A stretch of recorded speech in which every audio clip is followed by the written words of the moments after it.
Buenos días a todos, de vuelta, a todos y a todas.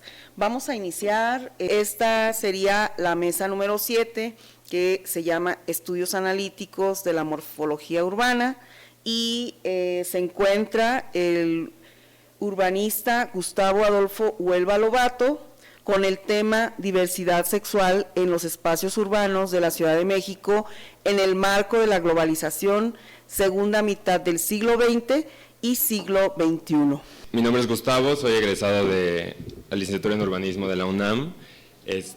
Recientemente me titulé y estoy tratando de ir construyendo ciertas ideas sobre la diversidad sexual en la Ciudad de México, y esta presentación forma parte de un artículo que estoy en proceso de escribir y de seguir investigando, pero ya más o menos van estableciéndose ciertas líneas que me han interesado desde mi proyecto de titulación. Quería empezar con esta frase como para hacer explícita la relación que tiene el cuerpo con un espacio, y no solamente la relación que existe en el sentido de construir, sino cómo la significa. Y la frase es: no es mi cuerpo el que forma parte de un espacio dado, sino que ese espacio cobra un sentido en la medida en que mi cuerpo lo habita, lo transgrede, lo marca o lo subvierte. Y bueno, en esos últimos conceptos se maneja bastante bien, o se refleja bastante bien lo que vamos a ir construyendo como a lo largo de la presentación, porque no es lo mismo habitarlo como de una forma tranquila, convencional, a habitarlo de una forma en que el cuerpo tiene que transgredir un espacio para hacerse un lugar, o justo el cuerpo tiene que subvertir el espacio para también hacerse un lugar dentro de él, ¿no? Entonces, bueno, son diferentes maneras en las que los cuerpos van a ir constituyendo y significando el espacio. Este es el índice. Vamos a empezar con 3 conceptos que son relevantes para esta investigación, que es identidad, globalidad y resistencia. Más o menos son conceptos que han venido tomando como mayor relevancia a partir de la segunda mitad del siglo pasado, y que son importantes en la construcción como contemporánea de los espacios urbanos, de la construcción posmoderna de los espacios urbanos.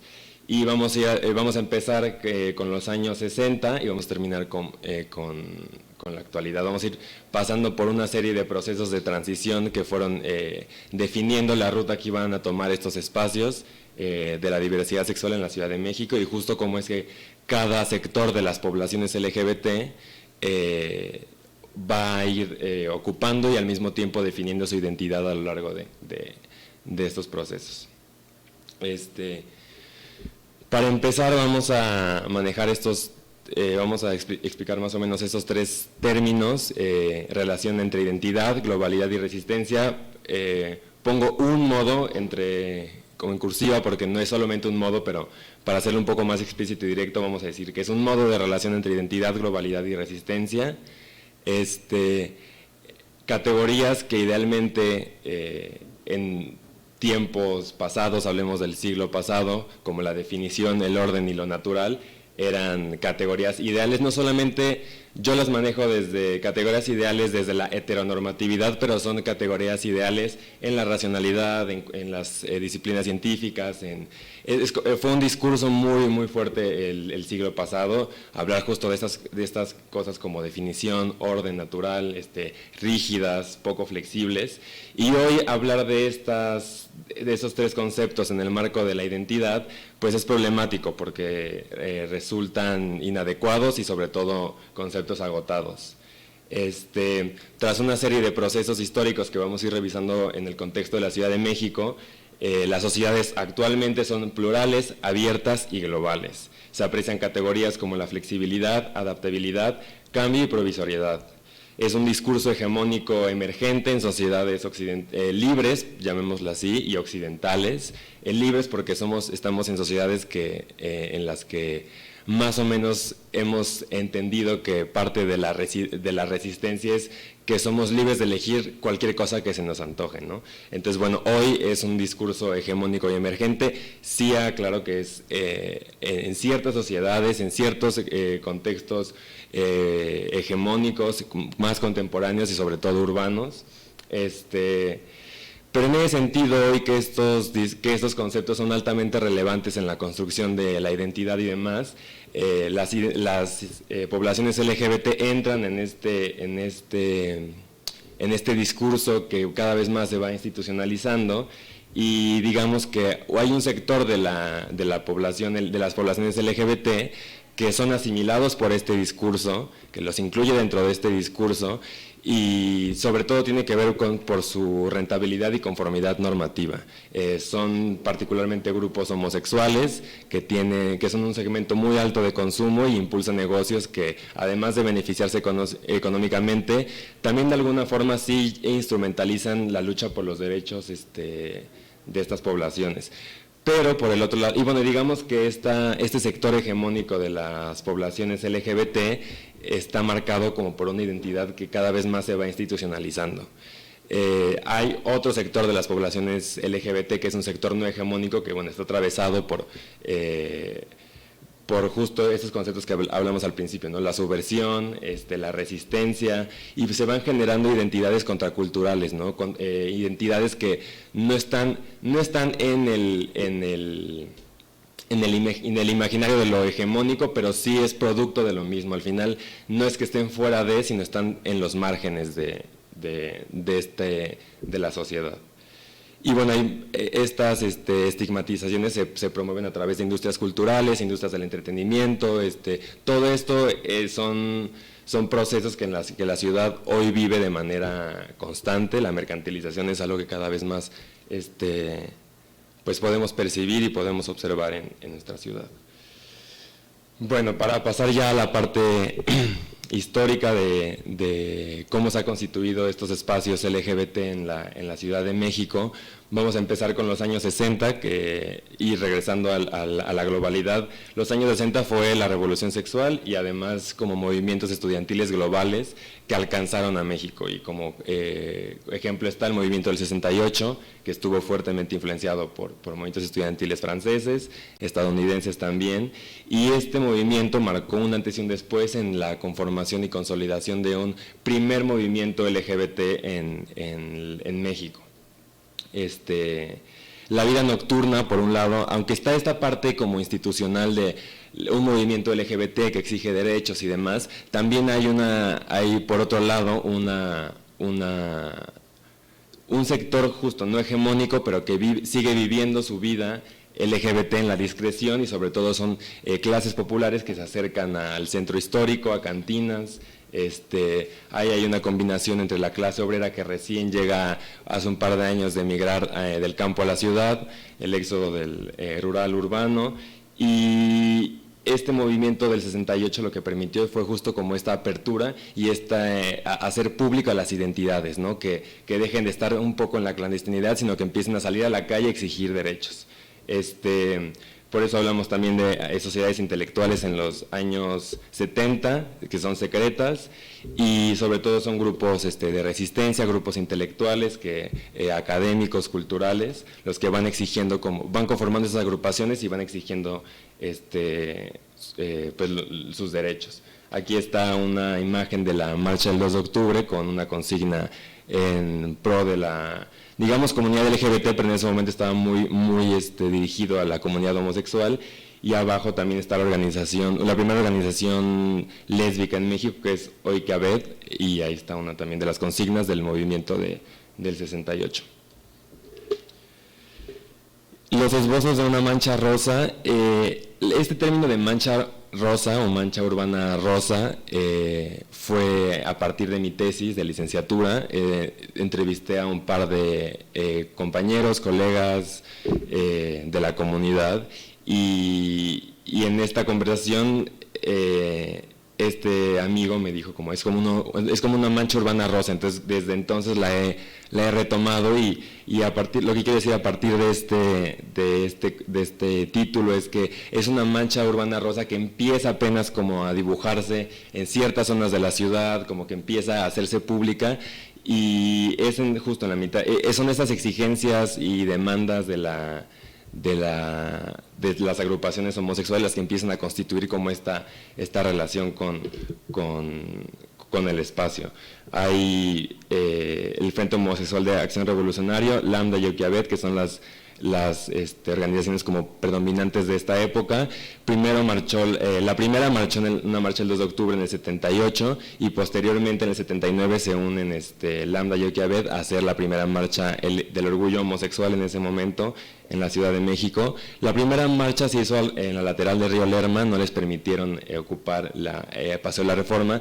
Posteriormente se ocuparon Paseo de la Reforma y se institucionalizó como hoy conocemos la marcha LGBT. Entonces podemos llamar a esta etapa esta etapa de los espacios de la diversidad sexual en la Ciudad de México como una primera etapa de institucionalización. Todavía no hay una base espacial tan sólida, pero sí empieza a haber justo estos esbozos, estas manchas, estos movimientos públicos. Es importante remarcar que los espacios de sociabilización homosexual cobran relevante sentido en esta investigación porque sí son espacios donde se permite otro tipo de acercamiento a una sociedad que te prohíbe todo el tiempo expresarte, que te prohíbe todo el tiempo ejercer tu disfrute, el goce, desde cosas como el disfrute y el goce hasta los derechos más básicos, ¿no? Y estos espacios que existen durante los años 70 son espacios sobre todo intelectuales, académicos, un poco elitistas, son sobre todo grupos de hombres, como que no hay un acercamiento plural con la comunidad y se concentran en zonas como la Roma, la Condesa y la Juárez. Desde ese momento ya tiene como hay una versión de la comunidad como por esta zona. Sobre todo porque la Juárez en algún momento fue una zona, la zona rosa en particular, una zona de galerías de arte, de cafés, de terrazas, era como de alguna forma una colonia que se asemejaba bastante a las referencias internacionales y cosmopolitas. Hoy es distinto y lo vamos a ir platicando a lo largo de la presentación. Es curioso que justo curioso y no tan curioso, pero eso está a discusión, pero cuando justo empieza la comunidad LGBT, sobre todo la comunidad homosexual, que son los gays y las lesbianas, a salir a los espacios públicos, a exigir los derechos, que eso no es algo que solamente estaba pasando en México, por eso la importancia como de remarcar también la globalidad, son movimientos globales, emergentes, que atraviesan también nuestros contextos, y justo cuando empiezan a salir estas agrupaciones en el ámbito público, llega la epidemia del VIH, que fue una epidemia pues catastrófica, bastante triste para la comunidad.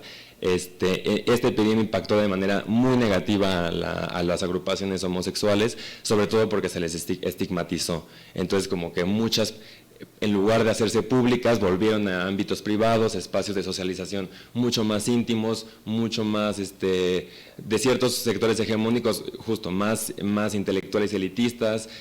Sin duda alguna las clases populares se vieron pues mayormente afectadas por esta epidemia, y estas organizaciones, en lugar de, que ya tenían mucha fuerza, en lugar de pelear por esta como construcción identitaria, que era como la lucha que estaban tratando de hacer, tuvieron que redirigir todos sus esfuerzos en pues salvar a sus amigos, amigas, amigues, familiares. Y hablando de familia, como esta comunidad que se empieza a crear, no necesariamente una familia normada, sino estas agrupaciones como de mujeres trans que construyen una familia alrededor de su identidad.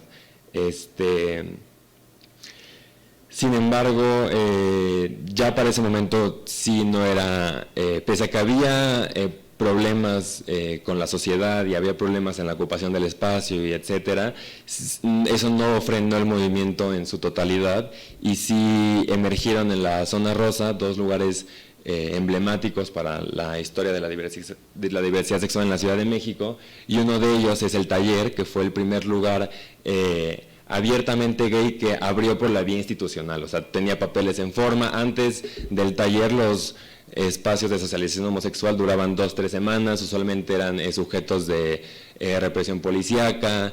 Hay testimonios donde la comunidad cuenta que además de pagar tu cover, tenías que llevar necesariamente el dinero para sobornar a los policías, porque si te encontraban tratando de entrar a estos lugares, te podían llevar pues te podían, no sé, supongo que a la cárcel, a un tipo de torito o algo así. El 9 también fue otro de los lugares emblemáticos de la zona rosa. Era un lugar de intelectuales, sí, otra vez regresamos, eran estos lugares, espacios dirigidos a un sector hegemónico de la comunidad LGBT, pero sin duda alguna permitieron esta consolidación de espacios identitarios en la Ciudad de México. Por un lado está la zona rosa, la colonia Juárez, y por otro lado están las cantinas del centro histórico, que continúan. En muchos de estos espacios, no los voy a ir como repitiendo, pero el centro histórico, por ejemplo, siempre fue un sitio para las clases populares LGBT. En cantinas, República de Cuba y atrás de Bellas Artes siempre fue un lugar para la comunidad LGBT de clases populares. Y también está Spartacus Disco Bar en Ciudad Nezahualcóyotl, que también es un lugar emblemático de la comunidad LGBT, que hasta la fecha sigue funcionando, y es de los años 80, creo que es como del 84, 85 más o menos. Aquí está una de las consignas en una marcha en México, y un boletín de la Semana Cultural Gay, que fue de estos primeros esfuerzos institucionales que se hacen por consolidar como una nueva narrativa, ¿no? Y son muy pocas instituciones, una que hasta la fecha lo ha hecho y es histórica, como en el reconocimiento de la diversidad sexual, es el Museo del Chopo de la UNAM. Sigue siendo un espacio que presenta exhibiciones siempre con temática LGBT y demás. Ya para los años 90 la zona rosa se consolida como una zona LGBT. Sí hubo un declive de la colonia Juárez, sobre todo después de la crisis de los 80s y en el sismo del 85, pero una década después, en el 98, abre Cabaretito, propiedad de Tito Vasconcelos y David Rangel. Tito Vasconcelos es un actor de teatro, después se hizo empresario, etcétera. También fue director de teatro. David Rangel era su pareja, y entre ellos dos abrieron el primer bar gay, pero que no estaba dirigido a un sector intelectual, académico, elitista. Cabaretito fue este primer lugar en la zona rosa para las clases, no digamos que estaba dirigido para las clases populares, pero más bien estaba dirigido a cualquier público, ¿no? Quien quiera puede venir a disfrutar, a pasar un buen rato, y es bienvenido. Y justo era un lugar no caro. Hay testimonios, hay historias muy interesantes donde cuentan justo, Cabaretito fue el primer lugar no caro de la zona rosa al que cualquiera podía acceder a pasar un buen rato. Pues Cabaretito da toda esta vuelta a la zona rosa, porque empiezan a emerger lugares justo de otro tipo de transición del público de la zona rosa al que estaba usualmente conocido. Entonces impulsó el pink market urbano en la zona. Entonces deja de ser un lugar como solamente de nicho, de lugares de galerías de arte y bares y terrazas que conocía cierta parte de la comunidad LGBT, y empieza a ser un lugar que popularmente se conoce como la zona donde puedes disfrutar y ejercer tu sexualidad, gozar de la ciudad, bailar en un ambiente que propiamente te lo permite, abiertamente no te lo restringe, no te castiga. En el año 2000 se impulsa la renovación de la zona rosa. Fue una asociación de la zona rosa y además el gobierno del Distrito Federal en ese entonces, Y son estas renovaciones las que también le dan un segundo impulso a la zona rosa y la consolidan como justo un imaginario. Este título lo rescato de, finalmente la gente de la Ciudad de México tenía su zona rosa cosmopolita, su zona rosa LGBT, su zona rosa, se acercaba más a las referencias globales que sin duda alguna eran aspiracionales de una sociedad, ¿no? En esta foto está Carlos Monsiváis, que era fiel asistente del Bar El 9, La Vogue, que fue una de las primeras trans como mediáticas de México, y asistían artistas como Matías Geritz, etcétera, ¿no? Era un lugar muy, muy particular. La progresiva expansión y segmentación. A finales de los años 2000 y principios de los 2010 se diversifican estos espacios y ya pasan de concentrarse solamente en la colonia Juárez a abrirse todavía más en el centro histórico, sobre todo sobre República de Cuba, que es este lugar, esta calle emblemática de la vida nocturna LGBT, y también otro sector en Polanco y Las Lomas, que son otro tipo de público, pero ya no solo se concentra en la zona rosa, y de alguna forma esta diversificación de la vida nocturna LGBT descentraliza de la zona rosa estos espacios, y con la cada vez más eminente como llegada de oficinistas a la zona rosa, y en su paso por la glorieta hago esta línea como entre pasó la Reforma y la glorieta Insurgentes, lo que está en medio de la zona rosa, entonces como que de alguna forma hay un mercado potencial dentro de esas oficinas, y la zona rosa de alguna forma se transforma y aparecen más casinos, sports bar, cadenas de restaurantes de comida rápida, ya la dirección de la zona rosa empieza a transformarse un poco, y bueno, esta imagen creo que es muy desfavorecedora, pero de alguna forma sí representa la zona rosa que conocemos hoy en día. En este mapa que me ayudó una colega, Lucía, estamos representando más o menos cómo fue que la zona LGBT está centralizada en la parte de la Roma, Juárez, centro histórico, Condesa, un poquito pegado a la Narvarte. Esto fue a través de unas entrevistas que hice para mi trabajo de titulación.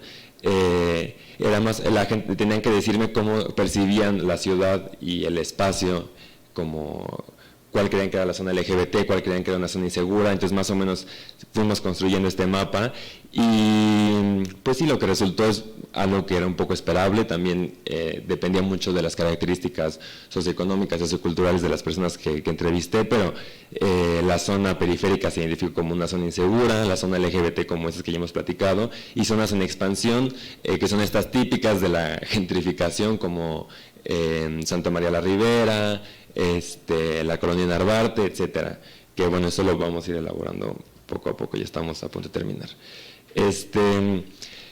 Ahora, hay algo que pasa muy curioso actualmente en la zona rosa. Está la glorieta de Insurgentes, que era lo que decíamos, donde está el metro. Actualmente hay una zona de la glorieta de Insurgentes donde hay un colectivo LGBT, sobre todo trans, que ha ocupado la glorieta como un espacio de resistencia. Tiene una tianguis disidente, ese es el nombre del colectivo y del espacio, donde resisten de alguna forma como a la violencia económica. Venden ropa, venden maquillaje, hacen raves, hacen balls.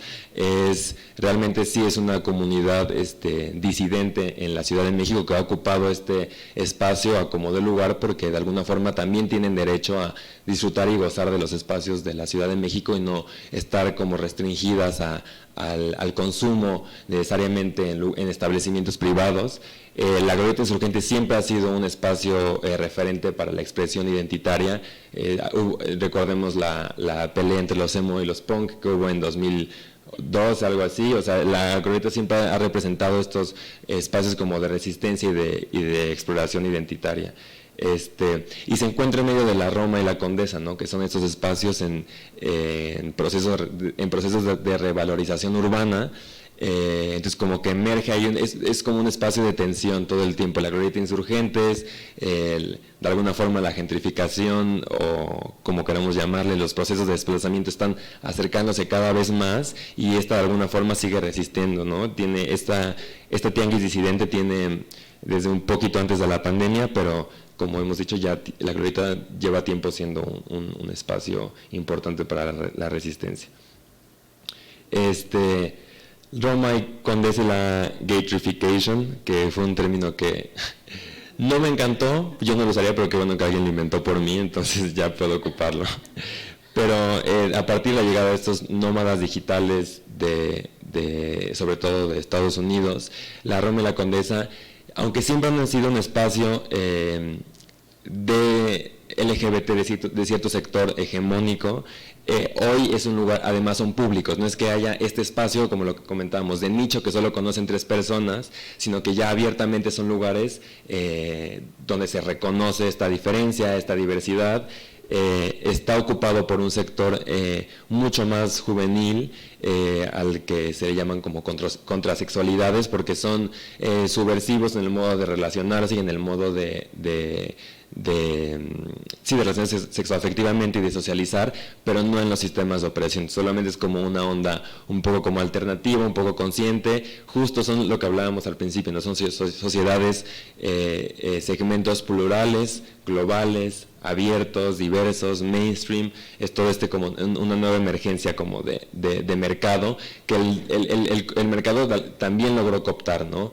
Ha logrado hacerlo a través de estos espacios, y bueno, el resto de las zonas LGBT que hemos mencionado más o menos se quedan en lo mismo.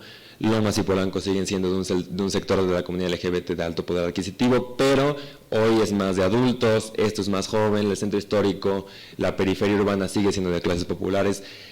Lo que ha pasado es que se ha ido expandiendo, ¿no? Es desde mi perspectiva.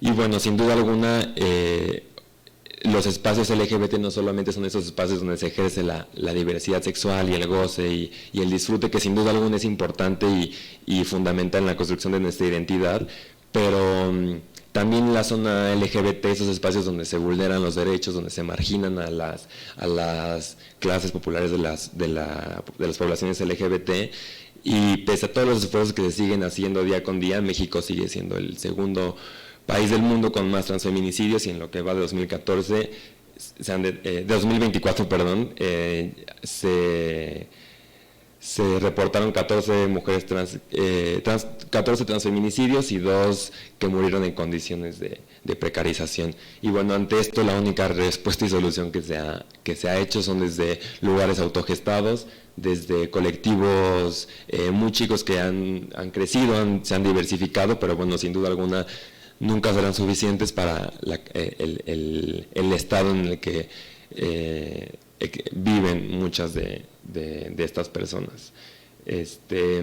La zona rosa también, lamentablemente, han sido, perdón, aquí está este mapa. La zona rosa coincide con espacios donde también se transgreden los derechos de las personas LGBT, entonces como que ¿dónde está ahí? Si es una zona rosa, ¿por qué se transgreden? Entonces ¿importa o no? Entonces importamos solo cuando consumimos, entonces importamos solamente cuando somos un sector hegemónico. Entonces como que la zona rosa, cuando dejó de ser este espacio intelectual y cultural y artístico, cae en declive, ¿no? Entonces como que hay coincidencias que no podría yo aseverar ahorita, pero pues que parecen bastante interesantes. Del lado derecho están los colectivos que pude identificar. Hoy que había el mapa, como que me impresionó que fueran tan pocos, pues dije, ay, según yo eran más, pero no, pues lamentablemente son los que yo pude buscar con una exhaustiva investigación que estuve haciendo a lo largo de un año. No encontré más. Seguramente hay mucho donde escarbarle como a todas estas, a cada uno de estos temas. Y para terminar, los movimientos, narrativas y aspiraciones globales sin duda han influido en la incorporación de nuevas dinámicas locales, reflejándose en la construcción de identidades según el contexto. Esta resignificación facilita la ocupación de espacios urbanos visibles para algunos, mientras sectores marginalizados enfrentan mayores desafíos y exclusión. Desde hace 2 décadas, los medios de comunicación y digitales han intensificado esta dinámica, influenciando aspiraciones y percepciones de identidad que terminan por espacializarse. Ya lo vimos, Romy Condesa, cierto grupo identitario LGBT, centro histórico y la periferia urbana, otro sector identitario LGBT, Polanco, Las Lomas, etcétera, ¿no? Y los que se sigan construyendo. La expansión de la zona LGBT en la ciudad no es homogénea, enfrentando tensiones entre inclusión, exclusión, gentrificación y comercialización, desplazando a las comunidades vulnerables y reforzando desigualdades estructurales. Así, mientras algunos sectores integran sus luchas en el tejido urbano, otros permanecen relegados. Gracias. Ya que presentó aquí Gustavo Adolfo, vamos a pasar a un espacio de preguntas, respuestas y comentarios breves, ¿no? Para, pues, no sé, si alguien gusta preguntarle, que levante la mano, y aquí nuestra compañera nos va a hacer el favor de pasar el micrófono. Gracias. Gracias, Paulina. Yo tengo particular dudas en cómo este recorrido histórico que nos presentaste también puede leerse como una territorialización de esta resistencia, y creo que me parece importante esta división que haces entre la comunidad de escasos recursos versus las clases acomodadas, porque también es una resistencia que tiene diferentes elementos, ¿no? Creo que usualmente las clases más vulnerables pues pueden sufrir más, pero me intriga saber a lo largo de tu investigación también si, o hasta qué medida has encontrado también esta territorialización de la violencia. Nos mostraste unos mapas previos, pero también como el grado de esta violencia que puede suceder, ¿no?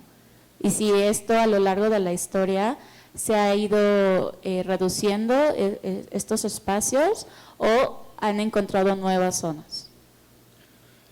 Sí, pues lamentablemente creo que ha sido justo lo último que decías. En lugar de irse reduciendo, como al final los datos son muy nuevos, la gente que se dedica a recabar datos sobre transfeminicidios, sobre vulneración de derechos LGBT es muy, muy elemental y es muy reciente.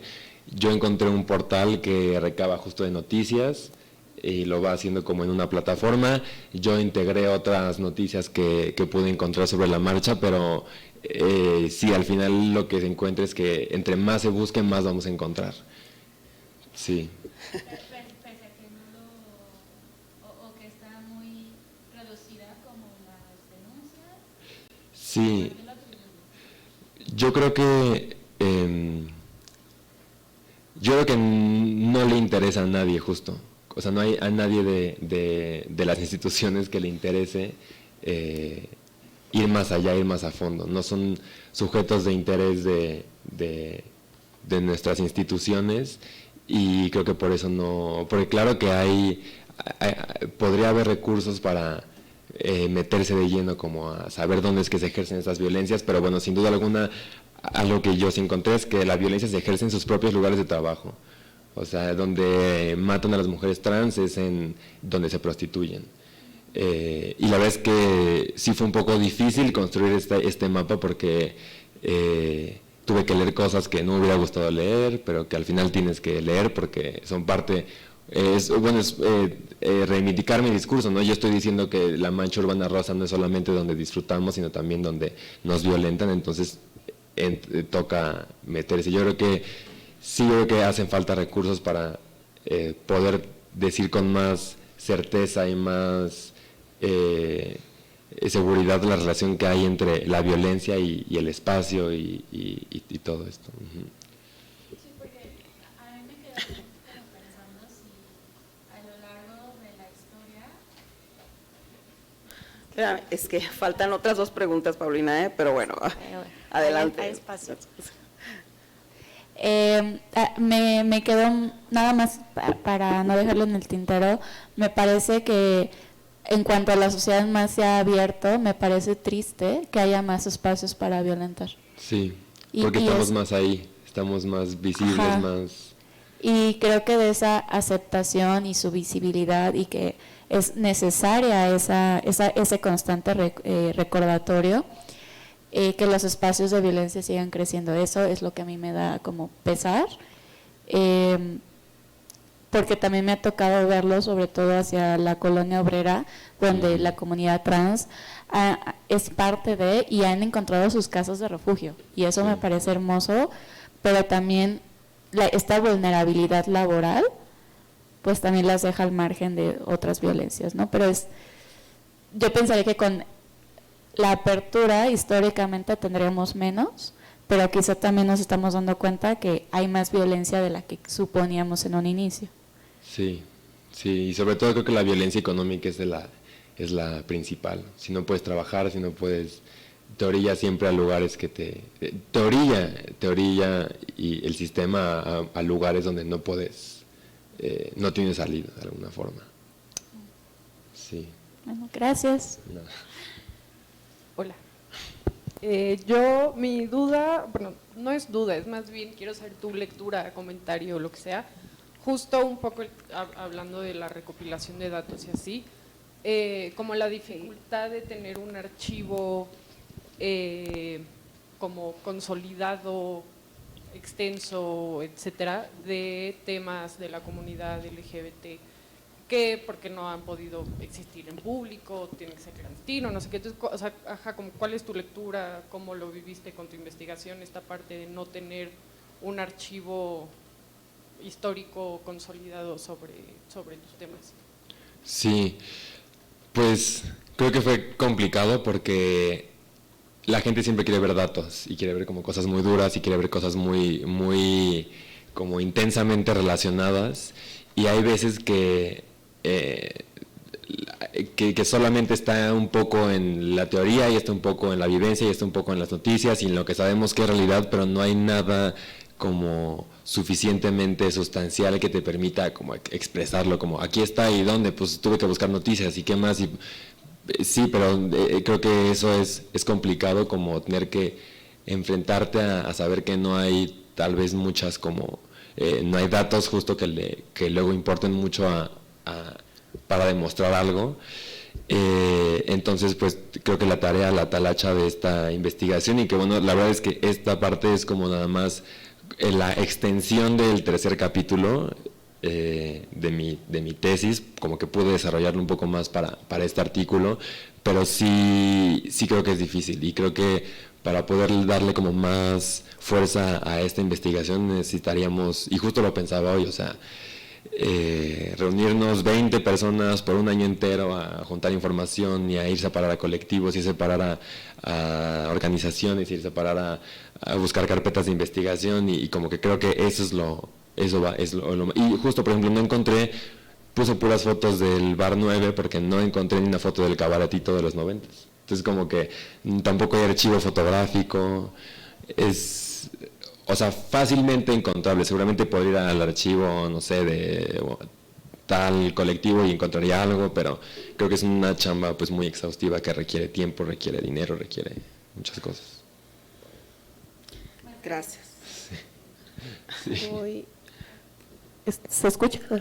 Voy a hacer una pregunta, pero voy a aprovechar este último comentario que se hacía, porque en esta cuestión de dónde está la información, creo que también regularmente recurre pues a la búsqueda de las oficialidades, ¿no? Entonces, en una investigación que conozco sobre las retóricas de la moralidad en Tijuana, de Arely Veloz, que justo trabaja esta cuestión de LGBT y Q+, y pues también comentaban en una indagación en los diarios de la región no encontraba, pero yéndose a la sección de la nota roja encontró que ahí estaban. Entonces configuró esta parte de la retórica desde un discurso que se había construido y desde las exclusiones y de las vulnerabilidades. Entonces también pues la consideración, y que estoy como 99.9% segura, que si tú haces un llamado en redes sobre quién tiene fotos del cabaretito en los 90, vas a encontrar un acervo. Mira, aquí ya hay quienes, ¿no? Importante, y y además también esta construcción de nuestros propios archivos y de nuestras propias memorias, que es súper, súper importante. Y creo que ahí está en donde indagamos fuera de lo establecido, cómo diversificamos nuestras indagaciones, nuestras búsquedas y nuestras fuentes para precisamente pues dejar los registros como el tuyo y de varias otras investigaciones que conozco y que pues son importantes para tener estos acervos para quienes vienen después de nosotras, nosotres. Pero mi pregunta era, que ya un poco lo respondías en la primera pregunta, pero pensaba que como tú has explicado acá, que cambia la espacialidad de la disidencia sexual, también debe cambiar la resistencia, ¿no? A qué se resiste, y que eso debe verse expresado en el espacio, y también algo que supongo que un poco por el tiempo y la delimitación de lo que presentaste, que no abundaste, pero me parece relevante, es esta cuestión de la institucionalización, porque nosotras vamos a encontrar ahora también, yo creo que hay que ser bastante críticas en ese sentido, en espacios académicos, ¿no? Abiertos a las expresiones, sobre todo ahora en este mes del orgullo, en el Día del Orgullo, pero el discurso, la discursividad institucional es distinto a la que nosotros construimos, ¿no? Desde nuestra propia experiencia. Entonces, como hacia ahí va mi pregunta. Gracias. ¿Vas a responder? Pero bueno, yo también quería decirte algo, y aquí aprovechando el espacio, ya, Paulina. Sí, lo que pasa es que yo también conozco el trabajo que se ha hecho, por ejemplo, en Tijuana, y en Sonora también hay otro tipo de trabajos, y a lo mejor en otros espacios se han hecho, pero yo no sé si has como ampliado ese espectro historiográfico para buscar información, porque también es una cuestión muy centralista, es decir, la Ciudad de México, ¿no? Pero no solo sucede en la Ciudad de México.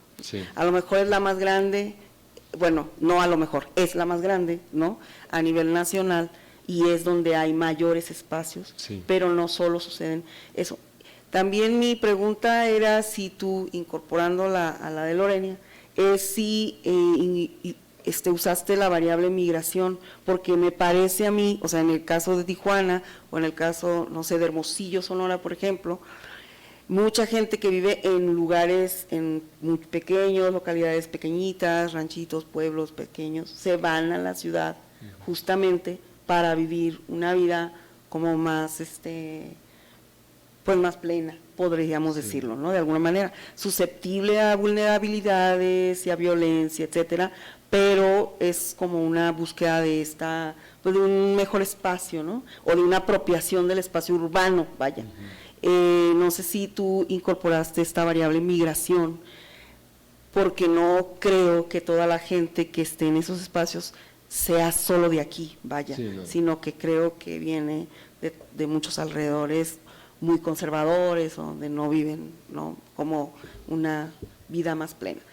Bueno, eso sería mi intervención. No ocupé la variable migración, pero sí tengo un Excel donde puse el origen de las personas, de las mujeres trans que habían sido asesinadas. Cuando encontraba de dónde era su lugar de origen, lo ponía, muchas veces no, muchas veces justo era la nota roja del periódico Metro, y esa era la única fuente. Muchas veces explicaban todo el contexto. Esta mujer llegó de Tlaxcala, no sé qué, pero no la ocupé. Y sí, la verdad es que sí no es que no me haya interesado buscar fuera de la Ciudad de México, pero creo que algo que a mí me está interesando mucho, y por eso decidí que esta iba a ser como la parte de mi tesis que quería expandir, o que quería seguir como explorando, es que a mí sí me interesa mucho la relación entre lo global y lo local. O sea, como que sí me gustaría ser mucho más explícito, tal vez en otros como espacios académicos donde pueda explorar más eso, la relación que hay entre cómo se construye la identidad a partir de esta relación de lo global. O sea, indudablemente, por eso remarcaba un poquito lo de los medios digitales y de comunicación, porque creo que son relevantes y decisivos en la construcción y determinantes en la construcción de nuestra identidad, pues estamos como constantemente reflejándonos en los medios de comunicación, pero que también están ahora en los entornos urbanos. Ya, un aplauso por favor para al joven.